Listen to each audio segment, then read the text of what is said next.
मैं आपको यूपी के फिगर्स बताता हूँ। वो कहते हैं कि हम कोई भेदभाव नहीं करते हैं।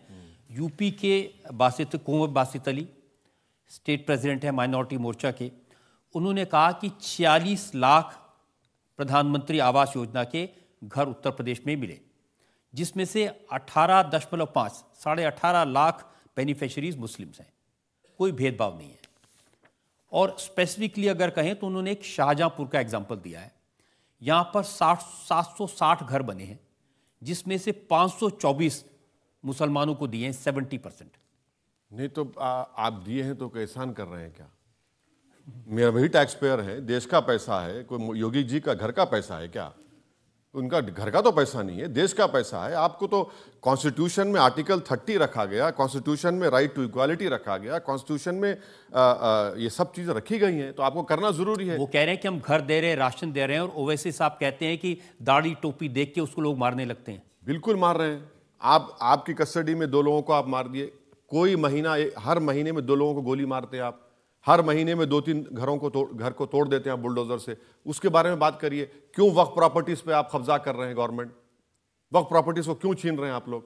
ये भी तो बताइए। और कितना बजट है माइनॉरिटीज का, वो भी बता दीजिए आप, माइनॉरिटी डिपार्टमेंट का। मदरसे के टीचरों को आपने तनख्वाह देना क्यों बंद कर दी, जब देश के सामने आपने कहा कि मदरसे फुला होता है? भाई जब उन मदरसों में मैथ, साइंस, इंग्लिश पढ़ाया जा रहा था, आपने क्यों बंद कर दिया उन लोगों को? आप बोले हम देंगे नहीं। हलाल का मसला आपने क्यों उठाया वहां पर? क्यों उठाया हलाल का मसला आपने? गैर जरूरी को उठाया आपने वहां पर, और इंक्वायरी करा दी आपने एसटीएफ लगाकर। नहीं कराना चाहिए था। क्यों कराए भाई? आप इसमें देखिए, इशू क्रिएट करना, और कोई इशू है ही नहीं, आप इशू क्रिएट कर दिए। देखिए, आपके बारे में सबसे सही बात हिमंता बिस्वा शर्मा ने कही। हैदराबाद में गए, उन्होंने कहा ओवैसी ने पूरे हैदराबाद में हमास के पोस्टर लगा दिए हैं। मैंने ओवैसी को बोला कि तुम्हारा पासपोर्ट वीसा बनवा देता है, तुम गाजा जाओ, लेकिन वहां जाते नहीं है, यहीं से शोर मचाते हैं। नहीं,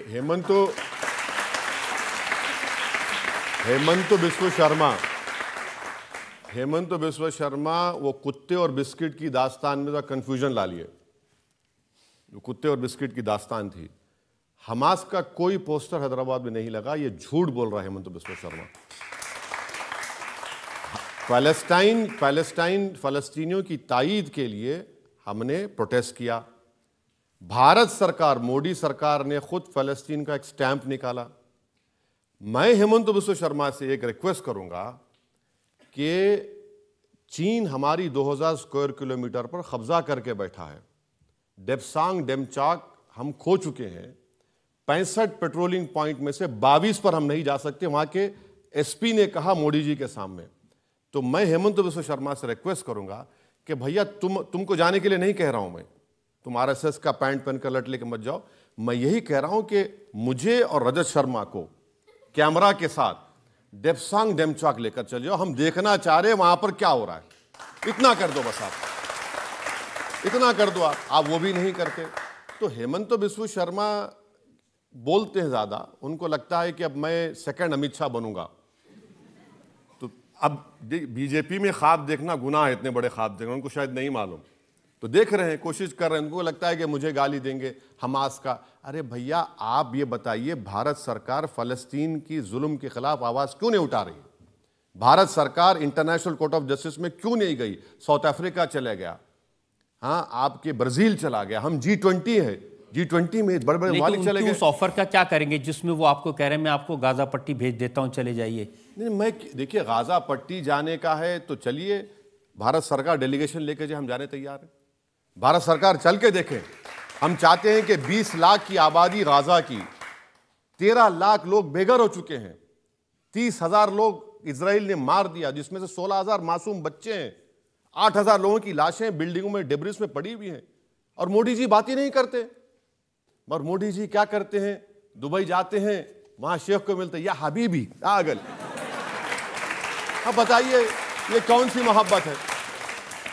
अब देखिए, इनका हेमंतों का जहन देखिए। ओवैसी को हमास से मिला दो, हमास से मिला दो। अरे भाई, तुम ओवैसी को मिलाते उन लोगों से जो भारत की आज़ादी के लिए लड़े। अल्लामा फजल खैराबादी जो काला पानी की सज़ा में इंतकाल हो गया। तुम ओवैसी को मिलाते ब्रिगेडियर उस्मान से, जिसने 47 में अपनी जान दे दी। तुम ओवैसी को मिलाते हवलदार अब्दुल हमीद से, जिसने 65 की जंग में अपनी जान को कुर्बान कर दिया। तुम ओवैसी को मिलाते जौहर बरादरान से, मौलाना अबुल कलाम आजाद से, मगर नहीं, तुम्हारा थॉट प्रोसेस ही ये है, मुसलमान टू टेररिज्म। उन्होंने कहा कि जैसे आर्टिकल 370 हटा दिया, जैसे हमने राम मंदिर बना दिया, ऐसे ही निज़ाम और ओवैसी दोनों हैदराबाद से मिट जाएंगे। हम नहीं मिटेंगे, जब तक दुनिया रहेगी हम इंशाल्लाह हम रहेंगे, आबाद रहेंगे। हाँ, जिस दिन हम मिटेंगे उस दिन दुनिया ही मिट जाएगी, याद रखो। तो ये इनका बोलने का थॉट प्रोसेस है। अब इनको क्या लग रहा है कि वहाँ पर इतना जुल्म किया आसाम के मुसलमानों पर, उसके बावजूद भी आसाम में मुस्लिम बच्चे और बच्चियाँ जो है सबसे ज़्यादा नंबर में नीट में क्वालिफाई हो गए। तो हेमंत तो परेशान हो गए कि क्या ये कैसे इतने क्वालिफाई हो गए। और वहाँ पर जितने मदरसों को उन्होंने डिमोलिश किया डिज़ास्टर मैनेजमेंट एक्ट का इस्तेमाल करके, कभी इसकी तारीख नहीं मिलती। कई लोगों को उन्होंने होमलेस कर दिया मुसलमानों को वहाँ पर, और जरी मैंडरिंग करके उन्होंने असेंबली कॉन्स्टिट्यूंसीज बना दी वहाँ पर। तो ये इनका रिकॉर्ड आसाम का है। अब तो उन्होंने चिंता की है छोटी छोटी मुस्लिम बच्चियों की जिनकी शादी ज़बरदस्ती कर दी जाती थी। Prohibition of child marriage central act है, पॉक्सको एक्ट है, चाइल्ड मैरिज का एक स्टडी है, गरीबी की वजह से चाइल्ड मैरिज होती है। अच्छा, उनको यह भी नहीं मालूम कि भारत सरकार का डेटा है कि 12 मिलियन चाइल्ड मैरिजेस इंडिया में हुई, 84% तो हमारे हिंदू भाई बहनों में की हुई है, 11% मुसलमानों की है। तो कहां पे कर रहे हैं वो? भाई आप ये देखिए ना।